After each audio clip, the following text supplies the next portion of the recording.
We are living in culturally complex, emotionally charged, socially intense times. What do you say? What do you do? How do you navigate, make decisions, honor God, and love people at a time like this? That's today. Stay with me.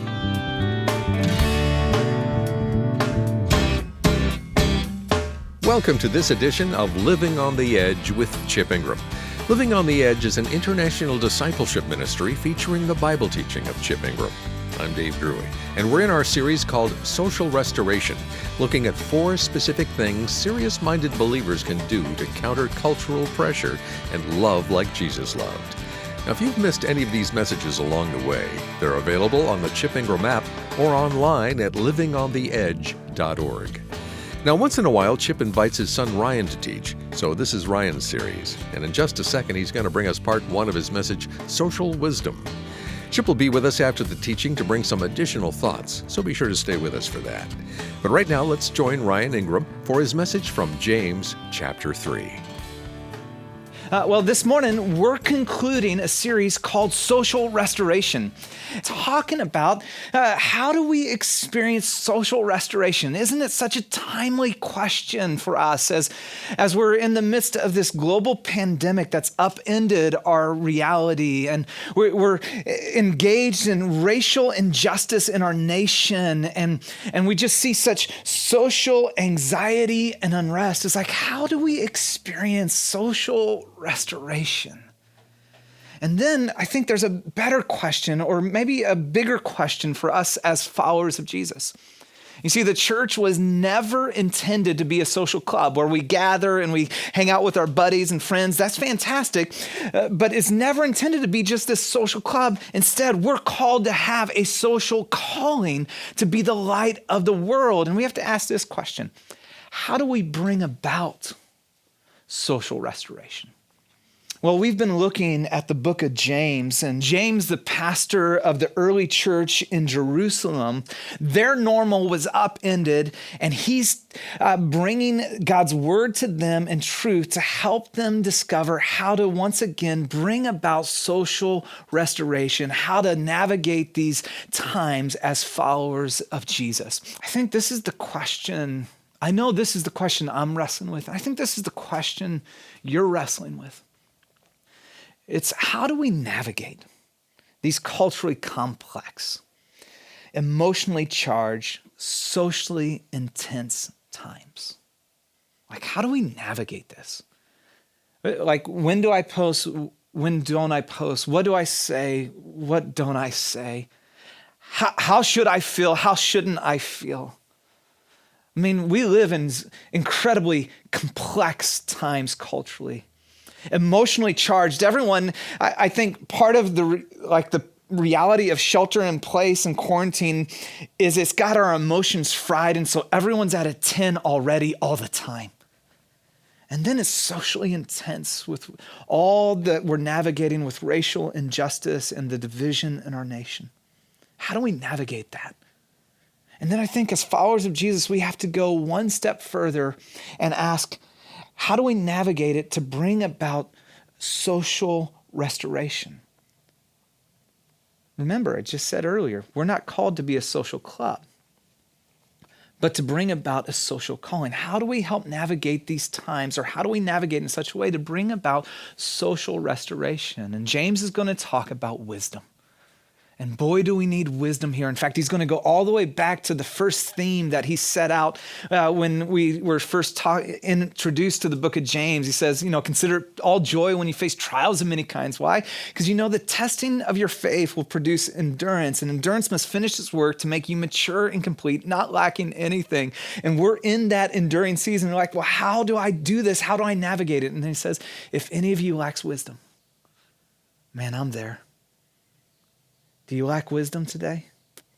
Do you need wisdom from God? He says, if any of us lacks wisdom, we should ask God, who gives generously to all.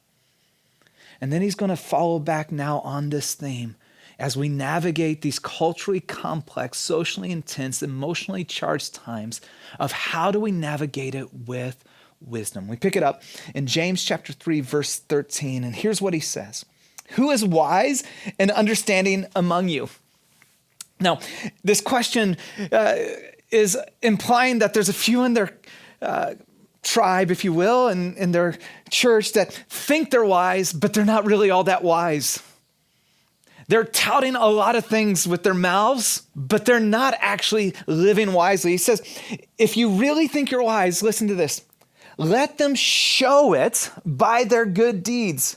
Don't just claim to be wise. Don't just post it on social media. Show it by your life, by deeds done in humility. Circle that word humility that comes down from wisdom. This is the word, actually, when Jesus would be talking about in the Sermon on the Mount, blessed are the meek. Same word here. Meekness is not weakness as we think about it. Maybe some of your translation says gentleness. He says, wisdom is shown by the deeds done in meekness. Jesus talked about himself being meek. He was not weak. It's strength under control. It's the quality of not being overly impressed by your sense of one's self-importance. That you're not so focused on yourself, but you are intentionally restrained in certain areas, making a decision to hold back or withhold to bring about life, to navigate wisely. He says, let them show it by their good deeds that comes from out of humility, that comes from wisdom. And so here's what James is saying. If we're going to navigate these culturally complex times, we have to walk in wisdom. It's a command. Walk in wisdom. Okay, well, what is wisdom? Thank you very much. I'm just going to give you the definition. It is the skill of living life well in God's universe. It's a skill. It's something to be practiced. So it requires coaching and constant application. Wisdom and being smart are different. There's plenty of smart people who do lots of dumb things or say lots of dumb things. Wisdom is a skill that you learn and develop in how to navigate life well in what? God's universe. Recognizing it's his universe, and so it operates according to his design.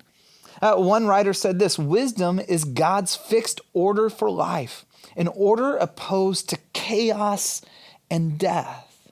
So, if we're going to navigate these times, we have to walk in wisdom. How do we begin? What does that really look like? He's going to spend the rest of the time unpacking what exactly does walking in wisdom look like. And here's what he's going to do. He's going to tell us what it doesn't look like, what it does, and really what it produces. What wisdom ultimately produces, because this is what we long for in our lives, in our families, and in our city and nation. Here's what wisdom is not. He's going to say, watch out for counterfeit wisdom. Watch out. Be on guard. Be aware for something that is counterfeit. It's posing. It's not the real deal. It's a fraud. It's made to look like wisdom, but it's nothing like it. Notice what he says. But if you harbor bitter envy and selfish ambition in your hearts, do not boast about it or deny the truth. Such, quote, wisdom does not come down from heaven, but is earthly, unspiritual, demonic. For where you have envy and selfish ambition, there you find disorder and every evil practice.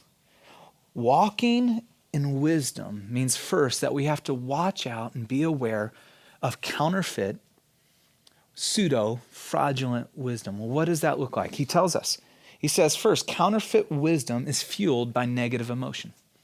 Counterfeit wisdom is fueled by powerful negative emotion. Did you notice that? Bitter, envy, selfish ambition. Let's define those for us. Bitterness is proceeding from or exhibiting hostility or animosity. There's something in you that has this hostility or animosity to another person. One writer says it regards its opponents as enemies to be annihilated rather than friends to be persuaded. That there's just, I want to take you out whatever the cost. Envy, or actually it's where we get our word zealous, passionate, fanatic. It's an intense negative feeling over another's achievements or success. And then this idea of selfish ambition, a strong drive for personal success with little or no moral inhibition. It's eager to display itself more than to display the truth, more interested in its own victory than open to what the truth has to say. Counterfeit wisdom is fueled by these negative emotions. These are powerful. These are things that are easy to see in other people and condemn, and it's easy to justify in ourselves. It's easy to look at it because these motives, when I feel bitter towards you, I have a reason I'm bitter towards you. When I have this jealousy, I have something in you that I'm condemning or wanting, and so I'm opposing you, and these emotions begin to lead me down a path and where I begin to play games and try to make truth fit my own perception. It says counterfeit wisdom is first fueled by negative emotions, and then it sounds good, but its source is bad. Did you notice it says, but such wisdom, it sounds wise, but have you stopped to take time and look at the philosophical end of what you're saying? Where does your presuppositions conclude at? What's the source? Where does it end?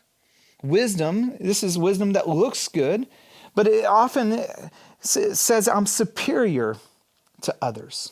It wants to look down on others. It's where you find these clever but cutting words that put others down or put them in their place. Maybe twist the truth to make your points or tell half-truths. It seeks to humiliate or dominate the other. Fueled by negative emotions, it sounds good. And that's the tricky part. It sounds good. But its source, it says, it's unspiritual, it's earthly, it's demonic. It's actually set on fire by hell itself. And ultimately, you can identify it by its fruit. It produces division, disorder, discord. He said, where there's envy and selfish ambition, there you find disorder. That's where we get our word anarchy or political turmoil and every evil practice. It produces division relationally. It produces division ethnically.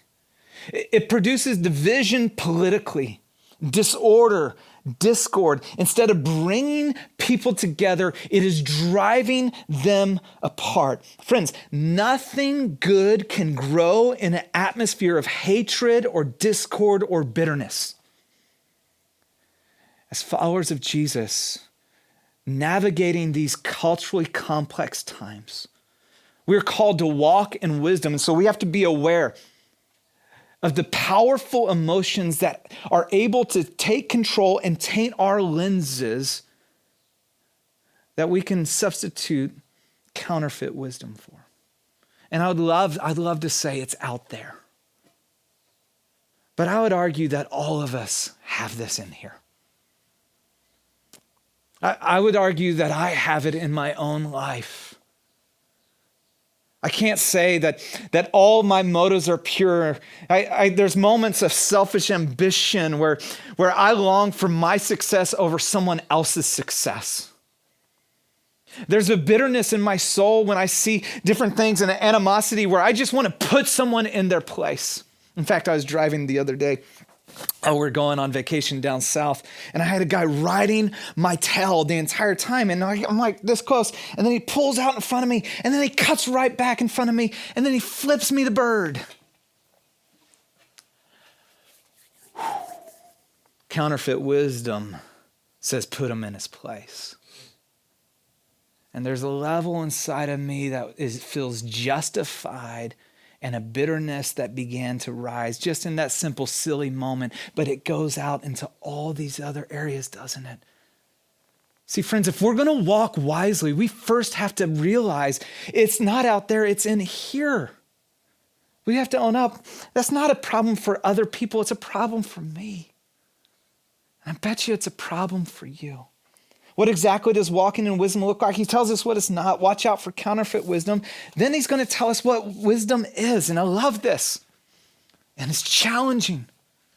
And it's the call for us to be the church, to bring restoration, to be followers of Jesus who follow the ways of Jesus. And here's what he says about wisdom or true wisdom. So you have counterfeit wisdom. True wisdom always takes the high road. True wisdom, God's wisdom, as he would say it, heavenly wisdom. Counterfeit wisdom always takes the low road. It's earthly. It's unspiritual. Counterfeit wisdom produces the type of responses that hell delights in. True wisdom always takes the high road. Notice what he says, verse 17. But the wisdom that comes from heaven is first of all pure, then peace-loving, considerate, submissive, full of mercy and good fruits, impartial and sincere. Wisdom that comes from heaven. Wisdom that comes from God. Remember that definition I gave a little while ago about wisdom? Wisdom is God's fixed order for life, an order opposed to chaos and death. Wisdom that comes from heaven is God's order for life that's opposed to chaos and death. And what James is saying is what I'm unpacking here is for people of God to be opposed to chaos and death. This is what that looks like. Because we can read that list and it just stays this arm distance away from us and we don't fully understand, okay, what does the high road really look like? What does that mean? How do I respond? He says, first of all, pure. And he writes this first, this is the thing that everything else hangs on.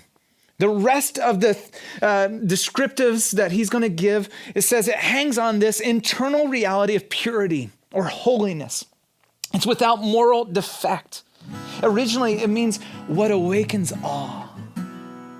That you're drawn into something that awakens awe, and so when you're in awe of something, you adjust your life to that which you're in awe of.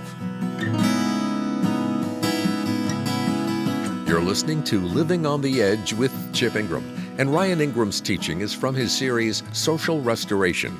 Ryan will be back with part 2 of his message in our next program. But Chip's here now with some thoughts about what you heard today. Now, before he gets to that, I hope you'll take a second to go online or tap share and encourage others to join us for this series too. Social restoration is complicated. Even with the best of intentions, well-meaning people get themselves into trouble. So how do we make a difference and bring light, not heat?